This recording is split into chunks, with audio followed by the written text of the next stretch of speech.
Buenas tardes, hermanos y hermanas en Cristo. Este es su programa, El Magisterio de la Iglesia. Yo soy el diácono Franco Foti y me da mucho gusto estar con ustedes en esta oportunidad. Y como es costumbre, vamos a comenzar con la oración al Espíritu Santo. Ven, Espíritu Santo, llena los corazones de tus fieles y enciende en ellos el fuego de tu amor. Envía tu Espíritu y serán creadas todas las cosas y renovarás la faz de la tierra. Oh Dios, que has instruido los corazones de tus fieles con la luz del Espíritu Santo, concédenos que sintamos rectamente con el mismo Espíritu y gocemos siempre de su divino consuelo. Todo esto lo pedimos por Cristo nuestro Señor. Amén. Pues muchas gracias, hermanos y hermanas en Cristo. Estamos aquí transmitiendo desde los estudios de Radio María en Chicago para todo el país, pero quiero confiarles de que este es un programa grabado. Este programa fue grabado el miércoles 7 pasado. En estos momentos acaban de entrar los cardenales a la Capilla Sixtina en Roma para elegir al nuevo Papa. Se estima de que va a tomar más de una votación, aunque no es sorpresa, pero la última vez que se hizo la elección del Papa con una votación fue en los años 1300, o sea, hace ya muchísimo tiempo. Y bueno, sabemos de que hay conversaciones en todo el mundo sobre quién sería el nuevo Papa. Algunos dicen que tiene que ser conservador, otros dicen que tiene que ser progresista, otros dicen que debe ser del medio. Pero vamos a permanecer en oración para que el Espíritu Santo inspire a estos 133 cardenales para que elijan de entre ellos al nuevo Papa de la Iglesia Católica Apostólica Romana. La semana pasada estábamos hablando sobre el cónclave, entonces me gustaría continuar con ese tema y después voy a abordar un poco lo de el perfil deseado de un papa, ¿no? Y vuelvo a decirles, este programa se transmite hoy viernes, pero fue grabado el miércoles anterior, cuando apenas comenzaba el cónclave. Tal vez para cuando escuchen este programa ya sabremos quién es el nuevo papa, pero de todas formas no queda de más el saber o conocer un poco más qué es lo que ocurre en el Vaticano en estos tiempos, ¿no? Una de las preguntas que me han hecho es ¿cuánto dura el cónclave? Pues el cónclave en realidad dura hasta que se elija un nuevo papa. El último cónclave, que duró más de 5 días, fue en 1831, que duró 54 días. En el siglo XIII, el papado estuvo vacante durante 1 año y medio antes de la elección de Inocencio IV y duró 3 años y medio antes de la elección de quien sería Gregorio X. Desde entonces, o sea, esto estamos hablando de mucho tiempo atrás, los 29 cónclaves que vinieron después duraron un mes o más. A veces el tema de las guerras o los disturbios civiles en Roma causaban estos largos periodos. En ocasiones los retrasos eran causados por los propios cardenales, quienes disfrutaban del poder y las ventajas económicas de dirigir el papado sin un papa. Y estos abusos dieron lugar a normas que regulaban estos periodos y exigían la rápida convocatoria de un cónclave. Por otro lado, los cónclaves del 2005 y el 2013, que eligieron al Papa Benedicto XVI y a Francisco, respectivamente, finalizaron en 24 horas. Así que es muy posible que para cuando ustedes estén escuchando este programa ya tengamos un Papa. Ahora, ¿qué ocurre después del primer día, no? Hoy miércoles, cuando se está grabando este programa, es el primer día del cónclave. Entonces, si nadie obtiene los 2/3 de los votos necesarios en la primera votación de la tarde, que es la que está ocurriendo en estos momentos. Al día siguiente, los cardenales celebran misa temprano a la mañana, a las 8:15 hora de Roma, en la capilla Paulina, que está cercana a la capilla Sistina, y se reúnen en la capilla Sistina a las 9:30, y después de recitar la oración del oficio divino, la liturgia de las horas, votan de nuevo. Si no hay un papa electo, es decir, no hay un cardenal que reúna por lo menos 89 votos, se vota de nuevo inmediatamente. Entonces, a partir de ese momento, se pueden realizar 2 votaciones por la mañana, a partir de las 9:30, y 2 por la tarde, a partir de las 4:50 de la tarde, 10 minutos antes de las 5. Cada mañana y tarde se eligen por sorteo nuevos escrutadores, enfermeros y revisores. Ustedes recordarán del programa la semana pasada de que hay 3 cardenales escrutadores, 3 revisores y 3 enfermeros, ¿no? Que cada uno tiene una función específica. Si se realiza una segunda votación, los materiales de las 2 votaciones se queman simultáneamente. O sea, si se hacen 2 votaciones en la mañana, se queman los votos de las 2 votaciones, y bueno, ahí se ve, ¿no? Si el humo que va a salir es negro, si no se elige un papa, o si es blanco, si hubo algún cardenal que recibió por lo menos 89 votos. Así se hace esto 2 veces al día, alrededor del mediodía y a las 7 de la tarde. A esa hora va a salir humo negro de la chimenea situada en la cima de la capilla Sistina. Esta chimenea la acaban de instalar los bomberos del Vaticano. Esa chimenea viene de una estufa que está cerca del lugar donde están los cardenales, ¿no? Que por supuesto tiene la ventilación adecuada, y sabemos que el humo puede ser blanco o negro, y para que sea blanco o negro le agregan a las papeletas que se queman un químico, ¿no? Para poder producir ese color, ¿no? Entonces podría aparecer humo blanco en estos momentos o antes, alrededor de las 10:30 de la mañana o a las 5:30 de la tarde. Todo esto es horario de Roma, si se elige un papa en la primera votación de la mañana o en la primera votación de la tarde. Si después de 3 días los cardenales aún no han elegido al nuevo papa, las sesiones de votación pueden suspenderse por un máximo de un día para permanecer en oración y para darle la oportunidad a los cardenales electores de que tengan conversaciones. Durante este intermedio, el cardenal diácono de mayor rango ofrece una breve exhortación espiritual, y luego se da la posibilidad de realizar hasta 7 votaciones seguidas de otra suspensión y una exhortación del cardenal presbítero de mayor rango, y luego se realizan otras 7 votaciones seguidas de una suspensión y una exhortación del cardenal obispo de mayor rango. Y si aún después de estos periodos todavía no hay papa, se reanuda el proceso con otras 7 votaciones.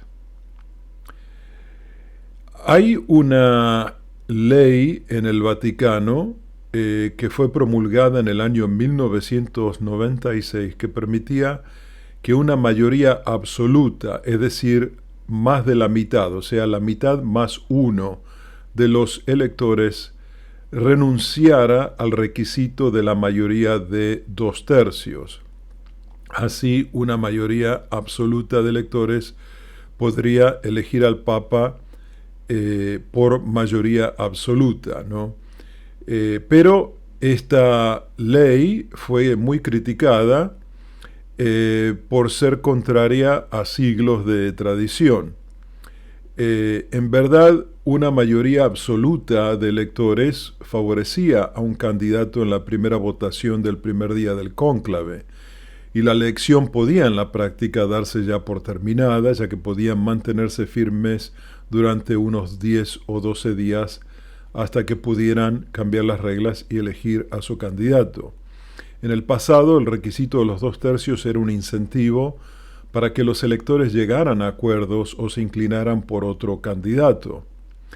Bajo las reglas del Papa Juan Pablo II, la mayoría no tenía que ceder, podía mantenerse firme, mientras la minoría se veía presionada a ceder, ya que todos sabían que al final la mayoría prevalecería. En tal caso, la minoría sin duda cedería en lugar de escandalizar a los fieles y disgustar al hombre que inevitablemente se convertiría en el Papa. Los cardenales que asistieron al cónclave del 2005, que eligió a Benedicto XVI, le dijeron a un periodista que eran muy conscientes de que cualquiera que se acercara a la mayoría sería difícil de detener. Cuando el Papa Juan Pablo II promulgó la ley en 1996, él no explicó por qué había hecho este cambio. Quizás él tal vez temía a un cónclave largo. Entonces, al brindarles a los cardenales un espacio más cómodo, redujo la incomodidad que desalentaba los cónclaves largos. Permitir que los cardenales elijan a un papa con mayoría absoluta reduce la probabilidad de que un cónclave se prolongue durante meses, ¿no? Entonces volvemos a decir, esta ley permitía de que el papa fuera elegido por mayoría absoluta, que es la mitad de los electores más uno, ¿no? En lugar de los 2/3, ¿no? En este caso tenemos 133 cardenales, entonces la mitad más uno sería 67 cardenales serían necesarios, pero la riqueza de esta conversación que estamos teniendo es de que en el año 2007 el Papa Benedicto XVI revocó la ley que fue promulgada por Juan Pablo II y restableció el requisito absoluto de la mayoría de 2/3. El Papa instruyó que si los cardenales llegan a un punto muerto tras 33 o 34 votaciones, lo que tomaría 13 días, se celebraría una segunda vuelta entre los dos candidatos más votados. Ahora bien, este procedimiento también es problemático, ya que si ninguno de los candidatos consigue 2/3 de los votos, el cónclave queda en un punto muerto, sin posibilidad de elegir un tercer candidato como solución de compromiso.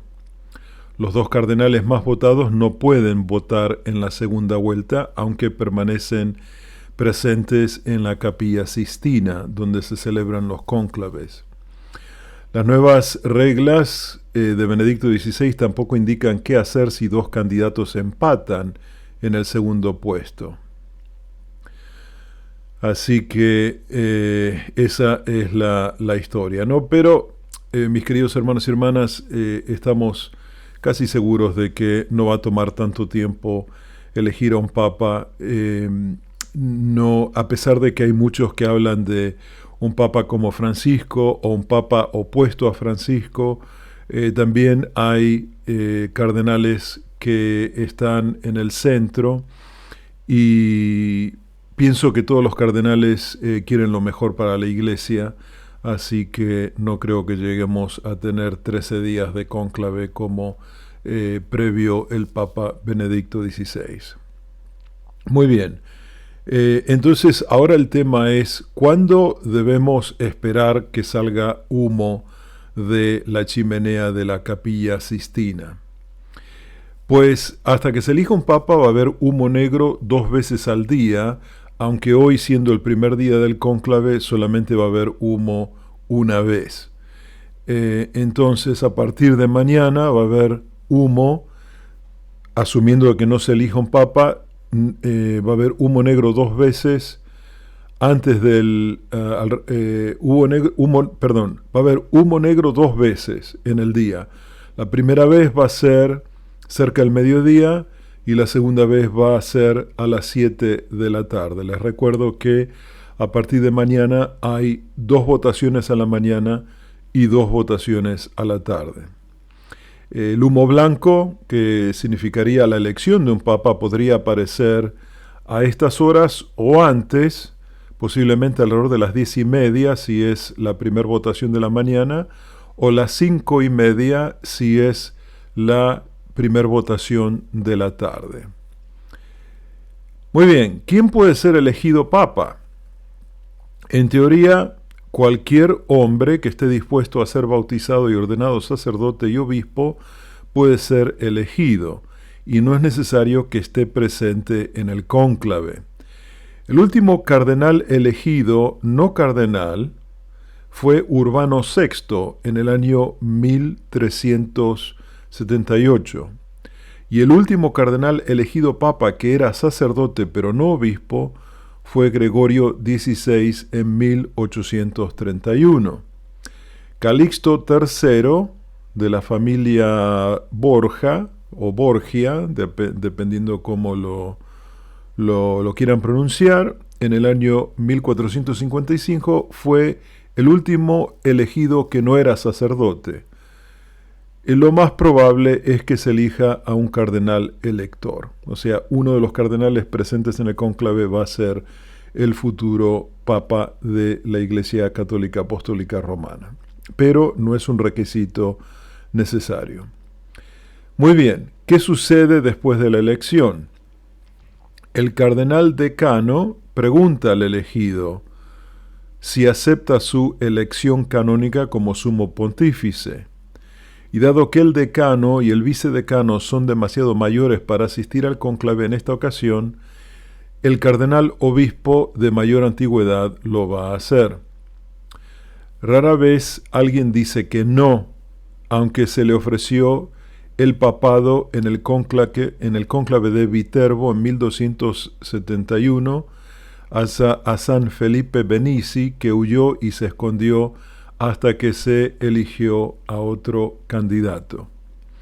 De igual manera, San Carlos Borromeo, uno de los pocos cardenales canonizados, rechazó el papado.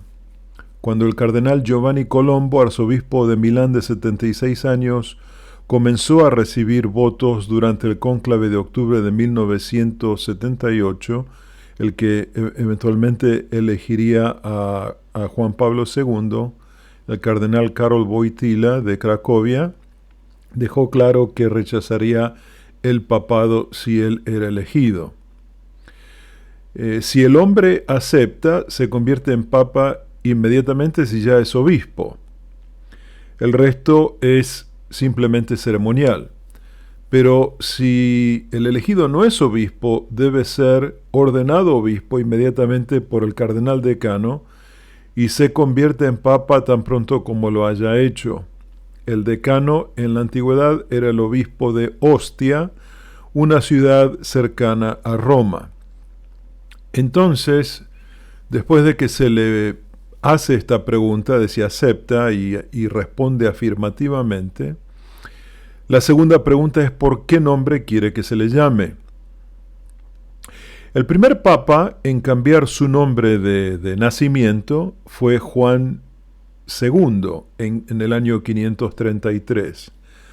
Su nombre de pila era Mercurio y lo consideró inapropiado por ser el nombre de un dios pagano. Otro papa, en el año 983, adoptó el nombre de Juan XIV porque su nombre de pila era Pedro, y la reverencia hacia el primer papa impidió que se convirtiera en Pedro II.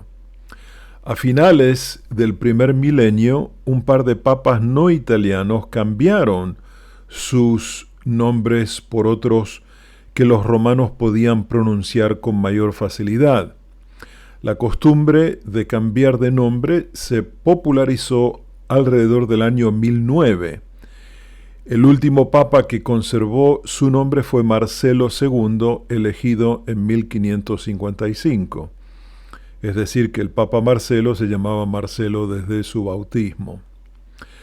Los cardenales, una vez que el elegido Papa acepta y da su nombre, entonces los demás cardenales se acercan a él y le rinden homenaje y obediencia.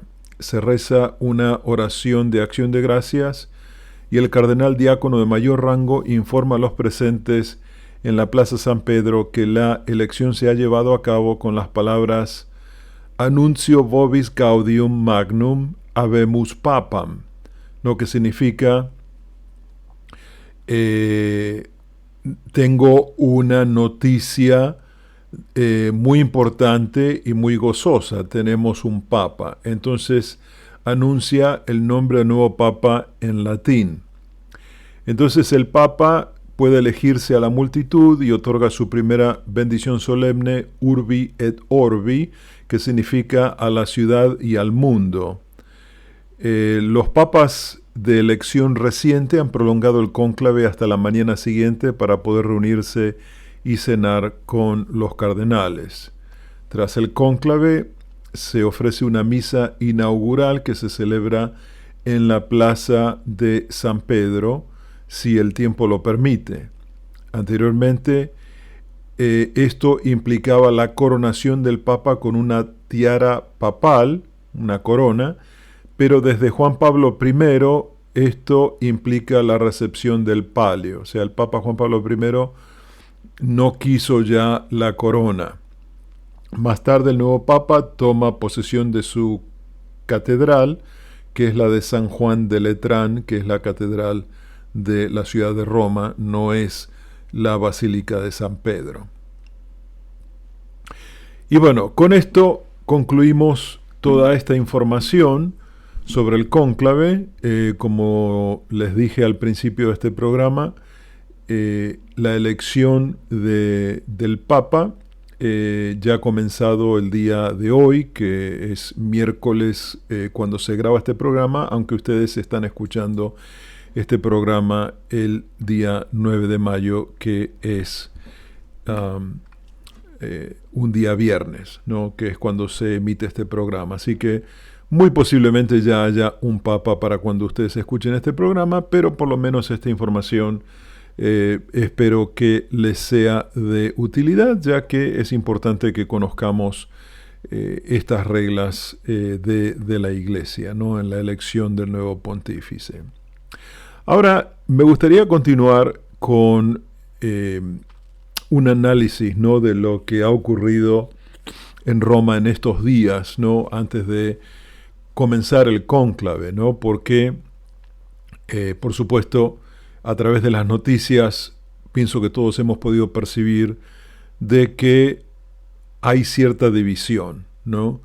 Hay cardenales que se alinean en diferentes posiciones sobre cuestiones fundamentales. Sin embargo, una mejor interpretación es que los cardenales abordan las mismas cuestiones desde diferentes perspectivas y en distintos órdenes de prioridad, lo que genera visiones muy distintas sobre cómo abordar los desafíos que enfrenta la Iglesia.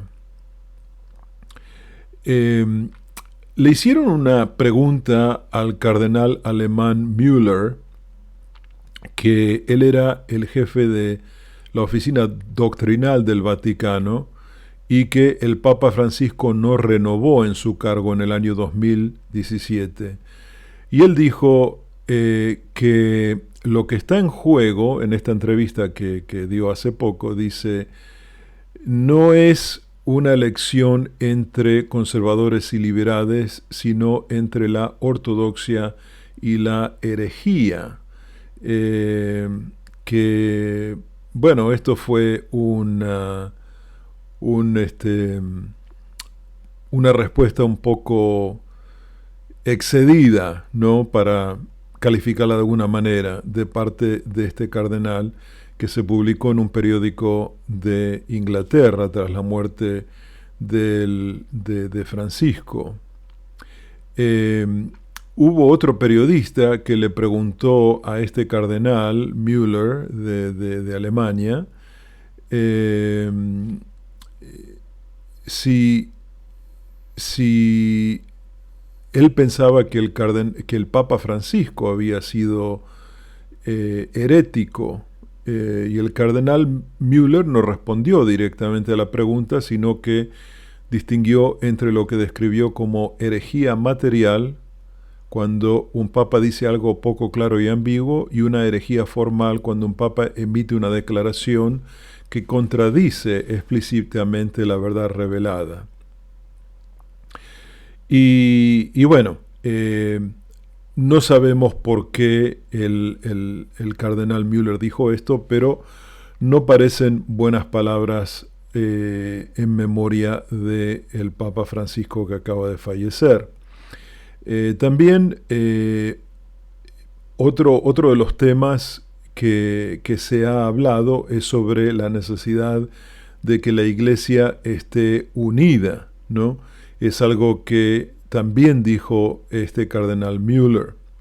Ahora hay otro cardenal llamado Michael Czerny, que también es jesuita con el Papa Francisco y fue un colaborador cercano al Papa Francisco. Dijo que afirmar unidad significa reversión y no puede ser una cuestión prioritaria. En esta entrevista, este cardenal habló en cambio de diversidad, ¿no?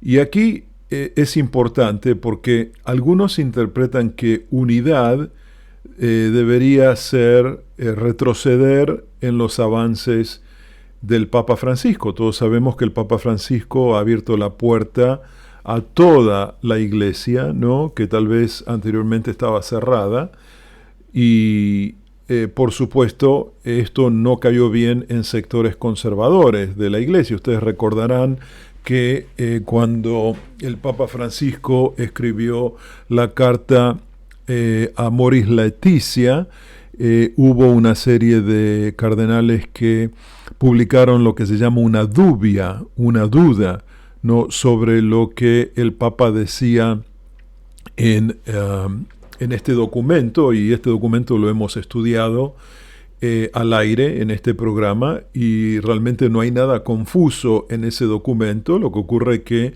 el Papa Francisco explícitamente dijo de que hay que acercarse a los divorciados y a los que se han alejado de la Iglesia, ¿no? Pero eso no significa de que la doctrina de la Iglesia cambia, ¿no? Y los sectores conservadores habían interpretado esto como que el Papa autorizaba a estas personas que tenían matrimonios fuera de la Iglesia a comulgar, y no es para nada lo que dijo el Papa Francisco. El Papa Francisco siempre habló de acompañar a todos sin distinción. Y por supuesto, otro tema que ha traído mucho dolor en las áreas conservadoras es el tema de la bendición de personas homosexuales, ¿no? Y el Papa Francisco ha explicado muy claramente que no se bendice la unión de dos personas, como es el matrimonio, sino de que se le da una bendición a las personas que tienen orientación, como se le da una bendición a cualquier otra persona, ¿no? Y el Papa dijo también, como ejemplo, de que cuando se le da una bendición a una persona que tiene un negocio y con ese negocio estafa y explota a la gente, entonces también hay una cuestión moral de por medio, ¿no? Pero la bendición no se le nega a nadie, aún a la persona más pecadora que pide una bendición. Entonces, por supuesto, claro, hay cosas que el Papa Francisco ha hecho o dicho que no cayeron muy bien en los sectores conservadores de la Iglesia, y por supuesto hay esos argumentos, existen esos argumentos presentes. Y este cardenal Czerny explicó el punto de vista de que el tema de la unidad no es una cuestión prioritaria, porque los conservadores se apoyan bajo el título de unidad para tratar de revertir ciertas cosas que ha hecho el Papa Francisco. Y el cardenal Czerny dijo: la unidad es un gran don, un don muy importante, pero no puede ser una estrategia, no puede ser un programa. Como tantas instituciones, la Iglesia intenta encontrar una salida a esta polarización, ¿no? Pero como señala este comentario del cardenal Czerny, esto implica no solo la fe y las enseñanzas de la Iglesia, sino también un programa de algún tipo sobre cómo debería funcionar. Algunos líderes de la Iglesia, como el cardenal Müller, imaginan que ese programa implica una victoria decisiva para una enseñanza clara y tradicional que revitalizará a la Iglesia desde dentro. Pero otros, como el cardenal Czerny, imaginan un compromiso más amplio y abierto de la Iglesia, extendiéndose a las periferias, renovando su testimonio ante el mundo entero. Y claro, cuando escuchamos la palabra periferia, recordamos con mucho cariño al Papa Francisco, que él insistía en salir fuera de las cuatro paredes de la Iglesia para ir a encontrar a aquellos que necesitan saber de Cristo. Muy bien, vamos a ir a nuestra primera pausa y regresaremos muy pronto con este su programa, El Magisterio de la Iglesia. Por favor, permanezcan en sintonía. Gracias.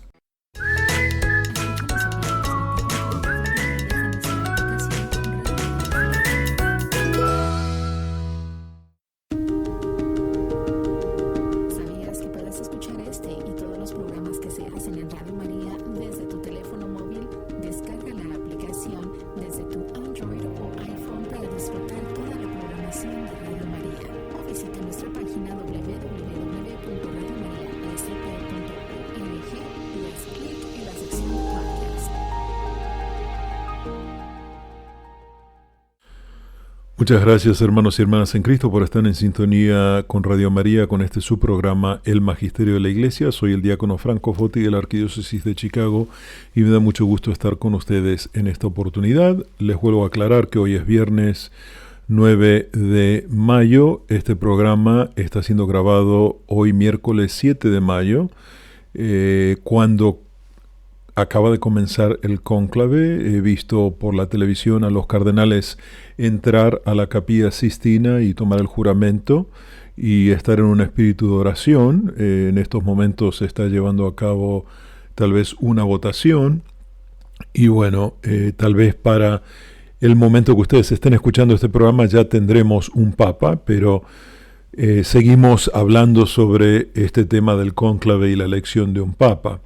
Y estamos hablando, antes de ir a la pausa, sobre el tema de la unidad o la división o la reversión en la Iglesia, ¿no? Y escuchamos comentarios del cardenal Müller de Alemania y del cardenal Czerny, que es un jesuita como el Papa Francisco. Entonces, la pregunta no es si la Iglesia debe buscar la unidad, porque la Iglesia siempre debe buscar y seguirá buscando la unidad, pero es cómo se va a buscar esa unidad y saber cuál va a ser el método para encontrar esa unidad. Ahí es donde existe también algunos problemas. Por ejemplo, en temas controvertidos, el Papa Juan Pablo II y el Papa Benedicto XVI le dieron prioridad a establecer límites claros en torno a la comprensión de la doctrina, intentando a menudo incluso descartar la discusión de los desacuerdos, ¿no? Ustedes recordarán un documento del Papa Juan Pablo II que cerró la puerta al tema de la ordenación de las mujeres dentro de la Iglesia. Así que no solo dijo que no era posible, sino que cerró la puerta a que eso se pudiera seguir tratando. Estos papas también investigaron y disciplinaron a los teólogos y emitieron advertencias formales sobre interpretaciones potencialmente heterodoxas de la enseñanza de la Iglesia, es decir, no ortodoxas, no conservadoras, digamos. Sin embargo, no deberíamos presentar a estos dos papas como grandes inquisidores. Responder a la controversia no es lo único que hace a un papa, ni necesariamente lo más importante. El rigor de la disciplina eclesiástica está profundamente ligado para ambos papas a la esperanza de que la claridad y una sólida confianza doctrinal fortalecerían el testimonio de la Iglesia. Provenía de los mismos motivos que nos dieron esa frase del Papa Juan Pablo II, no tengan miedo, y por supuesto las meditaciones que escribió Benedicto XVI sobre Jesús, que él describió como su búsqueda personal del rostro del Señor. El enfoque del Papa Francisco fue diferente no porque creyera en una doctrina distinta a la de sus predecesores, sino porque planteó una pregunta distinta, que es típicamente jesuita, la eficacia de los muros altos para defender las enseñanzas de la Iglesia. Cuando él escribió la exhortación apostólica Evangelii Gaudium, o el gozo del Evangelio, en el año 2003, el año que asumió el papado, que muchos consideran un documento programático de su papado, es decir, como lo que marcó el camino para él, el Papa Francisco describió a la Iglesia como enferma por estar confinada y aferrada a su propia seguridad, de acuerdo a lo que dice el número 49. Pero él afirmó que la Iglesia necesitaba salir de sí misma en lugar de encerrarse en reglas que nos convierten en jueces severos, y que prefería una Iglesia herida y sucia. Quizás, claro, por supuesto, herida y sucia es un simbolismo, ¿no? Porque la Iglesia en salida, la Iglesia afuera, obviamente se va a ensuciar y tal vez se va a herir, pero lo va a hacer en pos del Evangelio. Quizás un punto de coincidencia entre los críticos del Papa Francisco y sus defensores sería que él cumplió con esa visión, ¿no?, de la Iglesia en salida. Por ejemplo, el Papa Francisco fomentó el diálogo franco y sincero en la Iglesia, que demostró que décadas de intentos por excluir ciertos temas no habían logrado un acuerdo sustancial sobre cuestiones teológicas controvertidas, como la ordenación de mujeres o el enfoque de la Iglesia hacia las personas de inclinación homosexual.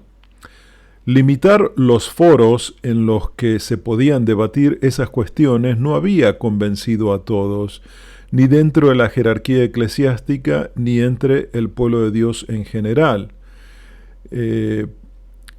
Las respuestas que la Iglesia había propuesto no daban una solución, sino de que los papas consideraban este tema resuelto y no daban lugar a más discusión. Así que ahora la pregunta que los cardenales deben estar afrontando en el cónclave es si la Iglesia está más sana, aunque más dañada, gracias a los esfuerzos de Francisco por involucrarse y fomentar el diálogo abierto, o si necesita reducir sus medidas para una mayor seguridad interna en esta coyuntura, ¿no? Y por supuesto, uno de los ejemplos más importantes del Papa Francisco es de que él le escribió una carta a todos los obispos de Estados Unidos para que defiendan a la población inmigrante. Y esto fue después de la elección del presidente actual de los Estados Unidos, que basó su campaña en la deportación masiva de inmigrantes indocumentados.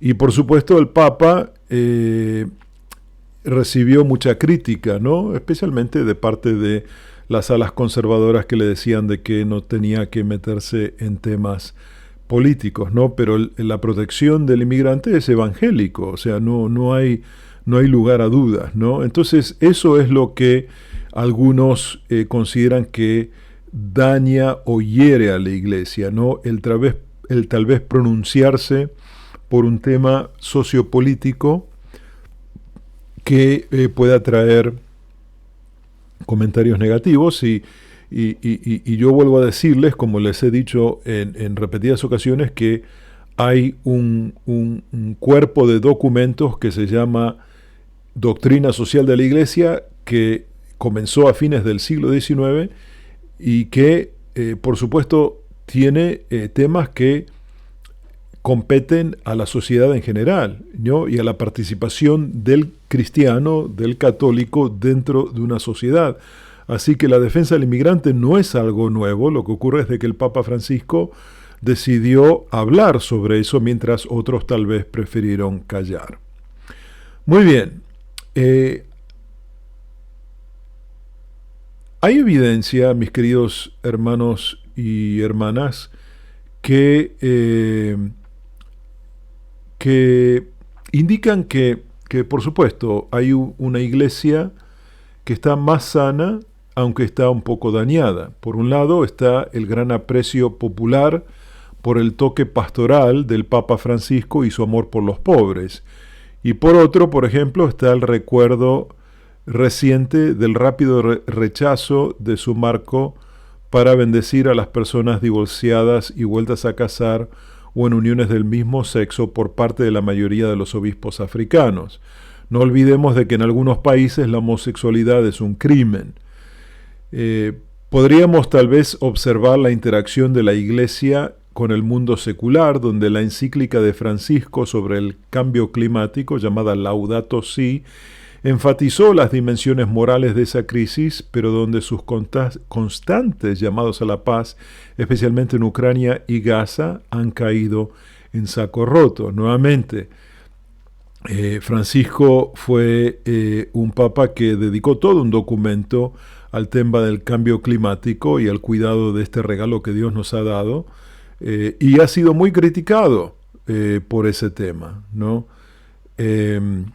Tal vez habría que añadir un matiz jesuita más a la pregunta de Francisco sobre qué funciona en los esfuerzos de evangelización de la Iglesia, qué enfoques funcionan y en qué contextos no funciona la evangelización dentro de la Iglesia.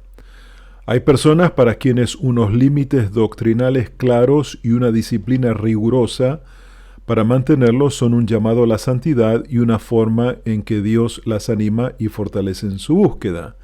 Pero también hay quienes han soportado el dolor de ser excluidos o juzgados como pecadores o herejes, para quienes el énfasis de la misericordia de Dios ha sido el bálsamo sanador que les permitió acercarse de nuevo a la Iglesia. Estos dos enfoques pueden superponerse más de lo que se podría esperar a primera vista. En lugar de entender que sus predecesores eligieron uno y Francisco el otro, sería más preciso verlos como eligiendo diferentes primeros pasos sobre cómo anunciar el Evangelio y ayudar a la gente a verlo como creíble y lleno de esperanza. Suponiendo que el próximo Papa intente avanzar en cierta continuidad con el enfoque de Francisco, en lugar de intentar revertirlo como un error, un desafío que sin duda enfrentará será llegar a los católicos para quienes el diálogo abierto se percibe como una peligrosa desviación de la ortodoxia y asegurarles que se preocupa por sus necesidades, así como por las de las personas marginadas de la Iglesia.